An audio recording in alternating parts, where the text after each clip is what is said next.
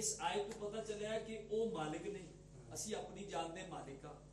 ਤੇ ਉਹ ਜਿਸ ਬੰਦੇ ਦਾ ਨਾਂ ਲੈ ਰਹੇ ਨੇ, ਉਹਨੇ ਆਪਣੇ ਆਪ ਨੂੰ ਆਪਣੇ ਜਿਸਮ ਦੇ ਆਜ਼ਾਦ ਦਾ ਮਾਲਕ ਸਮਝ ਕੇ ਡੋਨੇਟ ਕਰ ਰਿਹਾ। ਉਹ ਮਾਲਕ ਹੈ ਨਾ, ਉਹ ਜਿਹਨੂੰ ਚਾਹੇ ਦੇ ਸਕਦਾ ਹੈ।